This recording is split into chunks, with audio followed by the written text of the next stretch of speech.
Hello, beautiful lights, and welcome to another episode of From a Medium's Perspective. Well, first we're going to be talking about psychic protection in some detail. And in the second half of the show, I'm going to be sharing a question of passing, a tale from the other side that deals with someone who wasn't quite sure how their partner had passed. And our final segment is a psychic development exercise that I'm going to share with our listeners and let them develop their own psychic abilities. We're comprised of three basic components: our body, which is the physical expression of spirit; our mind, which is the sentient, eternal part of us and the creative part of us; and our will, which is the drive behind the creativity and that defines us and makes us unique. When we choose to enter the physical realm, we're given certain rights and privileges that come along as part of our life contract. One of them is the right to occupy our own bodies, our own minds, our own living and working spaces. Lower vibrational energies, and by this I'm referring particularly to spirits, although people in the body state can most definitely affect us as well. Lower vibrational energies are personalities with malintent. They might be bored, they could be lazy, misdirected, angry, or outright predatory. Whatever their intent is, they're pretty much insatiable in their desire to gain our attention and to pirate our energies and take possession of our thoughts. They drain us of our will so that they can basically take a free ride and feel superior through domination. And why is that? It's because your will is a very valuable commodity. These lower vibrationals, as I call them, are the classical abusers. They are trying to reduce us to a point of submission instead of changing themselves to higher beings on their own merit, trying to destroy anyone that outshines them. And the surprising thing is they only have two tools. That's right, two tools: fear and lust. They'll often use fear as a tactic to gain our recognition because energy follows focus. So they'll use fear to try to gain control of our will, and they do this by attaching to the upper edges of our auric field, coming in at an angle aimed at the point between our third eye chakra and our throat chakra, and attempting to find the resonance of fear somewhere within our thought patterns. Basically, if we have no fear, they can't attach. But not having fear is kind of a more complicated issue than it sounds like on the surface. The reason that they choose that point at the edge of our auric field is that if they can intercept the flow of our beautiful and natural connection to Source, they can cut off our ability to speak higher vibrational inspirations and insights, and therefore essentially incapacitate us. Actually, each chakra is vulnerable to one or another aspect of attack, but that's outside of the scope for today. By finding that resonance of fear within us, they can harmonize at a low frequency and find access within our energies, wreaking havoc and creating chaos. And if they don't find fear to resonate with, they might try self-righteous anger, which is an aggressive expression of fear. Another way that they can attack is by slipping under our auric field from the bottom and distracting us with lust. Now, lust is a pretty archaic term, isn't it? And I don't mean healthy sexuality or creative passion. Those are really essential and beautiful parts of us to express. But lust is that disconnected, intense sense of irrational and mind-numbing desire for someone that in our right mind we would never be attracted to in the first place because of their low vibration. Lust distracts us from our higher thoughts and desires and tries to slip under our auric field. All of this is just in an effort to ultimately possess our will, because our will is supreme. It is the adamantine particles of us that cause thoughts to become things. It's our power and the leading edge of our personal self-expression, a valuable treasure indeed. And whether fear or lust, if we permit it, they can fracture our auric field, taking up more and more of our auric territory until we, as beautiful lights, resonate at a lower frequency and essentially disappear. The good news is that not only do they only have two tools, but that we have the ability to successfully quash their efforts, because each of our life contracts has the clause for our right of occupation. And that's the right to occupy our bodies, our minds, our personal spaces, and our own auric fields.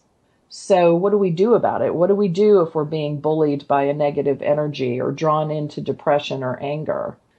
And there are actually 3 types of psychic protection that I'm going to talk about today. The first is our life contract protection. It is our protection that we're most aware of. For instance, if someone survives an absolutely unbelievable accident and comes out unscathed, or maybe they drown and they're down there for too many minutes and it was a normal situation, they would have lost brain function, but they're fine, what do we say? We always say, well, it must just not have been their time. Or if they pass, we say, well, it must have been their time. Or they went with the angels. What are we talking about?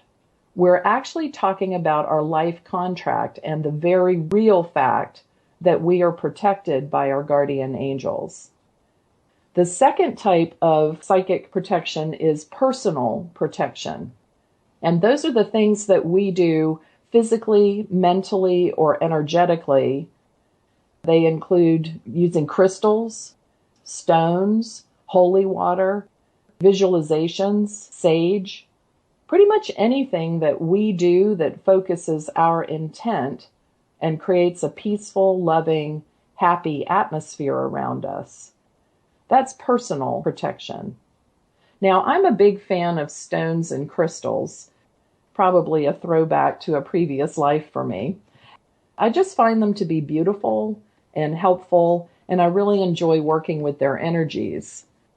Some of my personal favorites for psychic protection that are particularly helpful for psychic protection can be worn, carried, or placed within your home, car, or office are amber, emerald, fluorite, labradorite, peridot, tiger's eye, blue topaz, and turquoise. Now, I particularly love the properties that I feel from the black stones for psychic self-protection. Those are the ones that I prefer. Tourmaline, which protects against psychic attack or energy drains. It also prevents attacks or efforts of possession or unwanted spirit intrusions and negative thought forms. Tourmaline also wards off incantations, curses, and spells. And in the more physical realm, tourmaline helps shield against microwaves, radiation, and environmental or geopathic stresses. Some other black stones that I really like are Apache tear, Tibetan quartz, obsidian, black onyx, and jet. Jet wards off negative energy, but with jet you really need to regularly clear the stone or couple it with selenite or another self-cleansing stone, because it can get overloaded with the negative energies more easily than some of the others and start to feel heavy. I think of it as the empathic stone because it absorbs negative emotions and retells the stories of sadness, disappointment, and fear. Make sure to keep your jet properly and regularly cleansed. And I'd like to say that however powerful personal protection methods like stones or smudging or visualizations are, they don't begin to compare with those afforded to us by our guides and angels. should we ask them? And you might wonder, why would we have to ask them? The expectation that they will just act on our behalf without instruction stems from our innate understanding of the life contract protection that is given to us by our guardian angels.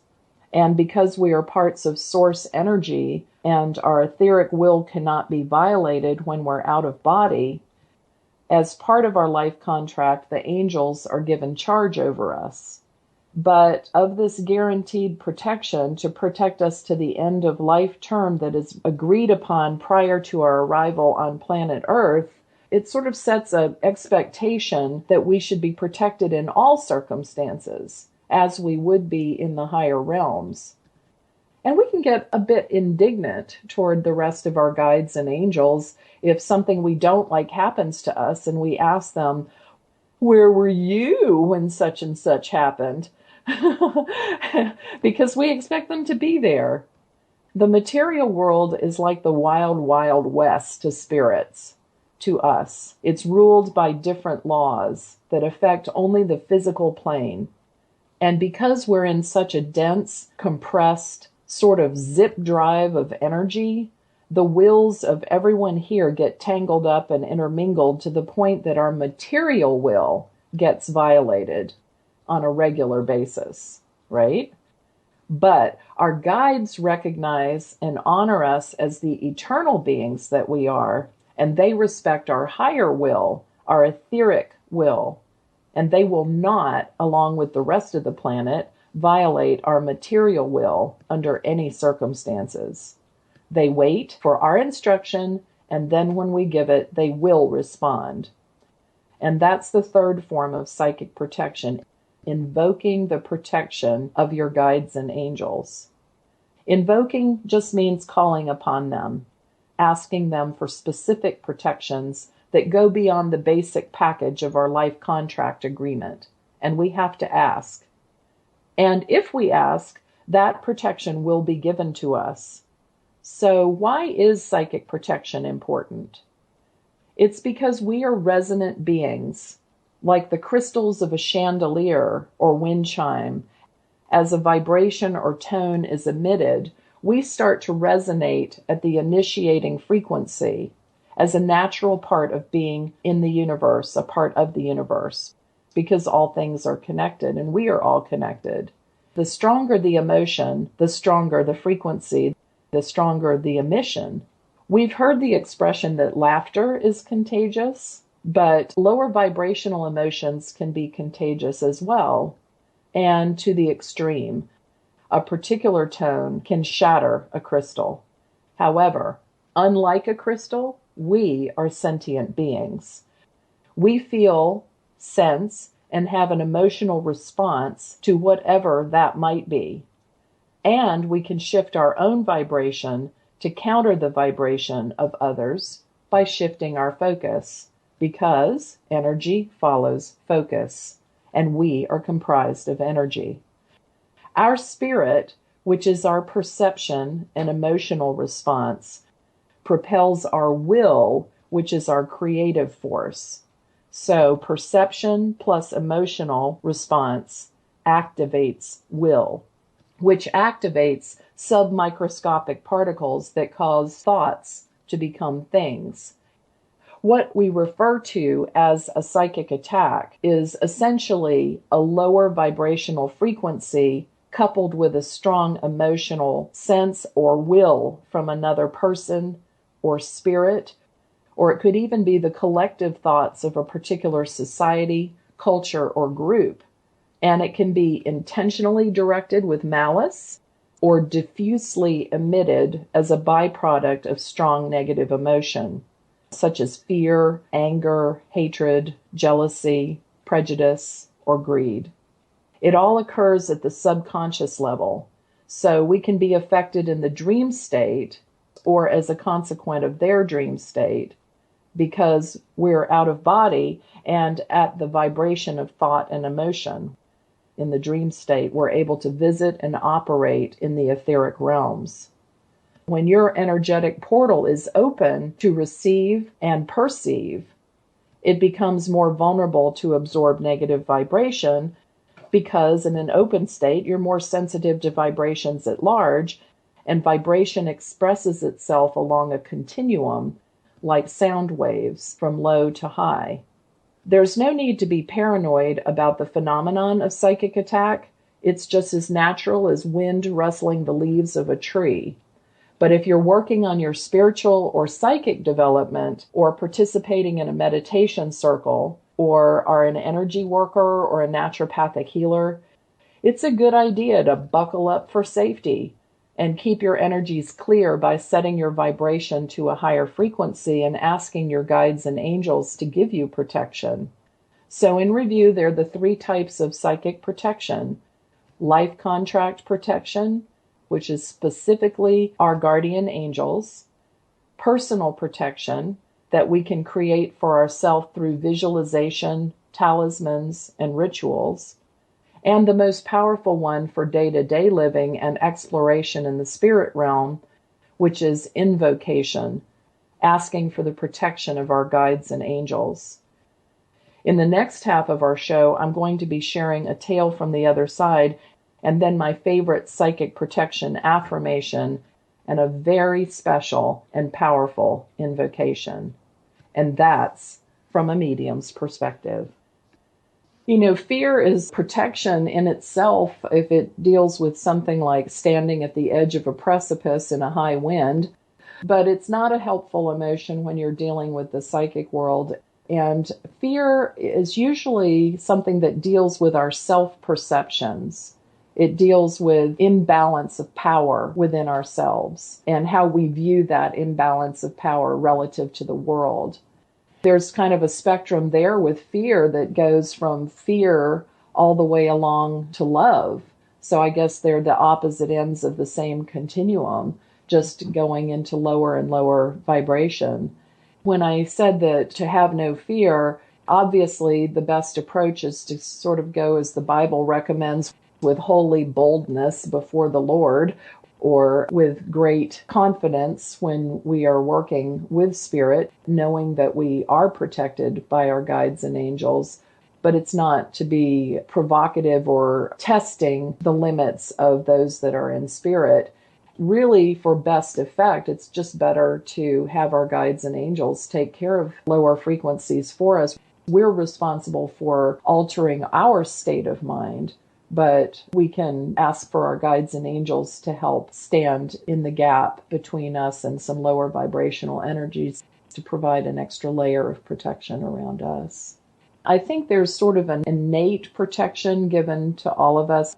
Maybe extends past the life contract protection that's afforded by our angels, but definitely knowledge is power, and being able to utilize and access the energies that walk with us and get to know them and become more intimate with them is definitely a plus. I don't think that spirit in its love and totality ever leaves anyone without resources, and I think that these are sort of innate gifts. If you've ever gotten into a position where you are frightened, either of physical danger or spiritual danger, your natural reaction is to call out for protection. Depending on your culture and your religious beliefs, what you call on or who you call on might vary, but it is a natural process that we all do. As I said, education is power, so knowing what specific things are very effective in the psychic realm is definitely of benefit to people. And that is true that like does attract like, but also opposites attract. Some of the lower vibrational energies, I think of them as kind of nutrient deficient, seeking a nutritional light that they don't have. So their intent might not actually be aggressively malicious. They just might be craving something that they're missing and not realize that they have the personal power to achieve that or to gain that on their own merit. People that are unprotected and open have some experiences sometimes that are just not that pleasant, but they can learn to ward and to deal with those situations in a more balanced way by learning different techniques. Are they more vulnerable?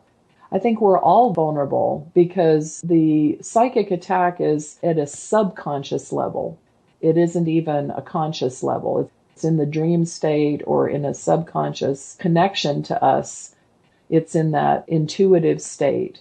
And if the thought was very repulsive to us, if suggestions were being given to us that were abhorrent to us by nature, there's no way that we would fall for that. But the subtlety of attack that can occur when it deals with personal fears or insecurities, self-image, self-doubt, when someone hasn't realized their full power and being, I don't know that any of us have actually reached some state. We'd all be translated into another dimension if we'd achieved a state of perfection. We're all working on it, and we're all learning how to interact with positive and negative energies in our lives. I have done, I guess, what would be officially called an exorcism, and I think I'll save that story for an upcoming show. It's probably more common than we realize. Most people are empathic. There is that scale that we talked about in a previous show between sociopathic, where someone cannot feel other people's emotions, all the way along the spectrum to empathic at the extreme when your emotions get lost in the mix and the foray. Hopefully we're somewhere in the balance. As part of being empathic and absorbing other people's emotions, thoughts, feelings, those are the types of things that make us vulnerable. And I think there's an innate desire inside all of us. We want to be connected to each other because that's our natural state in the etheric realm. But we are influenced by everything that we watch, see, hear, and feel every day of our lives. People don't really think about it, but even watching TV is a light trance because everyone's in a similar guided meditation, seeing the same images, experiencing the same emotions. And possession is an exaggerated level of that.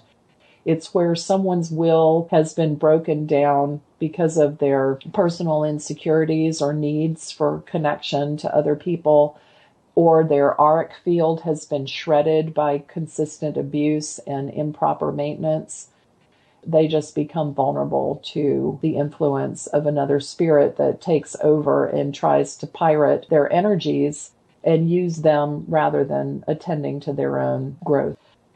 The contacts that I experience with people that have crossed over and the people that have come to me as clients, I consider that a sacred relationship. And it has to do with the depth of emotion that the spirits on the other side feel. And for me, it's the highest honor to be trusted enough to be allowed into their most intimate world of grief. Grief is suffered on both sides of the veil. We don't often think about that, but when a person crosses over and leaves their physical body behind, that departure can evoke really strong emotions. And it leaves questions for those left behind. In this particular case, I received a phone call from a woman who wanted to schedule a reading. Her concern was that she didn't know what had caused the death of her young husband. He was approximately 30 years old. It was a very instant, quick demise, and the coroner had been unable to determine his cause of death. As a medium who practices evidentiary mediumship, as all spiritual bodies that have a high standard of practice, you have to prove to the person that is sitting with you that you're actually talking to a real person. You're not just saying, oh yeah, your husband's here. You have to show he is. So I gave her some descriptions of the personality that he had. I had an impression of the type of work that he did, and she was able to confirm that, and a little bit about his looks. Then, once it had been established that I was speaking to her husband by the proofs that were offered, her husband started to speak. And he said, the first thing he said was so random. He said, "Don't let the boy eat tree nuts." He gave me the impression of a male child that was 2 to 3 years old. So I asked her before I passed that along, "Do you have a son?" And she said, "Yes." I said, "Is he 2 to 3 years old?" She said 2.5. And I said, well, your husband is saying don't let the boy eat tree nuts because apparently your son has some type of allergies. You might want to check with a doctor and verify that. But he's advising you to be vigilant about all of the types of things that would cause an allergy. Dairy, soy, corn, there's a big list of top allergens. The reading continued, and he explained to me that 2 weeks before he passed, he had been taking antibiotics. So I asked her, was he taking antibiotics 2 weeks before he passed? And she said, yes, he was. So with those proofs, I was able to bring through his explanation. And how he explained it was something that I didn't really understand myself. But he explained that the antibiotic had lowered his immune system and made him more vulnerable to a food allergy that he wouldn't normally have reacted to. And so he had similar to an anaphylactic shock, a reaction in his body that just shut down all of his systems. Even though the information was very difficult for her to hear, because we don't like to think about the details of things, it did offer her a tremendous relief and give her closure. And the reading continued, and she had wondered if I could help her find her car keys. And it's totally not my favorite thing to do, to help people find things, but I have helped find a snake, a dog, and some keys. Anyway, he showed me an impression that she had come in the house and that there was this little wire rack by the door there that was for keys. She confirmed, yes, there was a wire rack. And I said, I see you not putting it on there, but going in, and you were thinking to yourself, I need to put these in a safe place. I see a bureau, but I'm not really feeling a bureau. And then Spirit gave me an image of gravel. And I said, do you have a gravel driveway? And she said, yes, I do. And I said, I have a feeling you might find it out in the gravel. And I actually don't know whether she found her keys or not, but she did tell me that the day after her husband had passed, that his parents were coming and there was a somewhat competitive and adversarial relationship with them. And she had not wanted them to have access to the keys. So she had thought to put them in a safe place, as I had felt, and that they had been hauling things in and out of a vehicle during the winter over that gravel driveway. Hopefully she found her keys. She sent me one of the most lovely personal thank you because of the closure that it brought her. I never know quite how messages will strike people, but for her, it gave her the relief that she needed. And that's our tale from another side. And not everybody comes for closure. Many people have worked through their grief. Some of my clients have no interest in talking to someone on the other side at all. They just want to know about what's going on in their life, or they want to talk about their gifts or meet their guides or, something completely different, animal communication. For those that suffer, I'm so happy to be able to help. So do other mediums across the country that take this as their life calling. Special bunch. As you know, we talked about psychic protection in the first half of our show. So I have an affirmation to share with you, a visualization to share with you, and an invocation to share with you. I definitely want to get out the affirmation and invocation. The affirmation falls under the category of personal protection, but it's still good to use your mind to visualize things. This one I learned from my guides directly. It's simple and effective, and it goes like this. I see and I visualize protection around me, and I know that I am protected throughout this day. And you could say that for night or circumstance. As we mentioned earlier in the show, an invocation, asking our guides and angels, is the highest level of psychic protection, the highest level that we can request in this lifetime. The one that I found to be most useful and broad in application was actually given to me from another medium. I heard from someone else when I shared it with them that it had come from another psychic instructor that I knew, Reverend J. Fisher. So I don't know whether he created it or found it elsewhere, but it is my absolute favorite and is used for building and strengthening the aura. It goes like this. I, Tracey, and of course you would put your name at the beginning instead, ask the ministering angels of higher intelligence and the teachers of my inner band to unite with me in the building and strengthening of my protective aura, so very, very strong that only the vibrations of truth, light, love, peace, knowledge, wisdom, healing, and understanding be permitted to touch, influence, or use me in any manner. And I thank you. And that invocation should be used at least twice daily, morning and night, until you feel a buffer or density of protection around you. You might even sense an individual protector, guide, or teacher around you, or more than one if you allow it, and you'll feel your entourage coming in to support you. I mentioned that I also had a visualization for you, and I have shared this in a previous episode, but I'm going to do it today because we are talking about psychic protection. This is another personal protection exercise. It's called the Rainbow Zipper, and it was taught to me by yet again another medium, Reverend Donna Fitzgerald. And this one is particularly useful for people that are empathic and can be used before going into a dense emotional or spiritual environment, anywhere you can feel the need to separate your energies from those around you.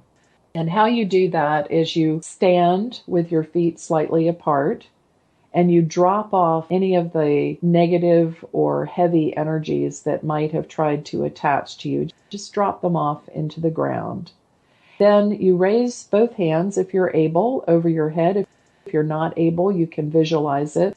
Our mind is a powerful thing and does the same work whether our body does or not. Raise both hands over your head. And the reason this thing is called the Rainbow Zipper is that we have a series of energy centers called chakras that run up our body from the base to over our head, and they are in a rainbow color. The Roy G. Biv, red, orange, yellow, green, blue, indigo, and violet as it goes up our body. And so we're going to zip our auric field, which normally extends about 3 feet out from us. But when we reach into other people's energies or lives, or when we are trying to create those connections between us and other people, often with public speakers or mediums on the platform, you'll see someone's aura reach out a tremendous distance. It can actually reach out for quite a ways, actually, into universes and other dimensions of time and space. For the sake of this exercise, imagine it about 3 feet out. And what you're going to do as your hands are over your head is you're going to pull your auric energy back behind the line that you draw as you draw down a zipper about 10 to 12 inches in front of your body. And as you pull it down, you imagine your energies coming back behind that barrier, that kind of clear barrier there. And when you reach the bottom, you can lock the zipper. And what this does is it pulls your energies back. You're still able to perceive, you're still able to sense, but you're protected from the intermingling with other energies that might not be so beneficial with you. And you wouldn't want to close them out all the way. You wouldn't want to shut down all of your energy, because then you would pass like the shamans that went out to the wilderness and lay down and died kind of thing. You don't want to do that. You just want to pull it back to a certain buffer around your body. I hope that these will be very helpful to you. Psychic protection is really important. You shouldn't work in spirit without suiting up. You wouldn't go out in a Siberian winter without the proper attire and going into the etheric realm. It's just a matter of practicality. And that is our psychic development exercise today. We've enjoyed the show and hope that you have as well.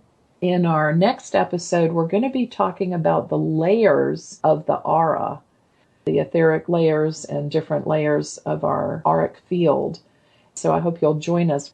We'll also be sharing a tale from the other side and offer some interesting things to help build your psychic abilities.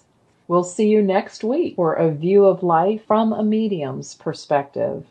And please remember, it is never inappropriate to be kind. And without integrity, you have nothing.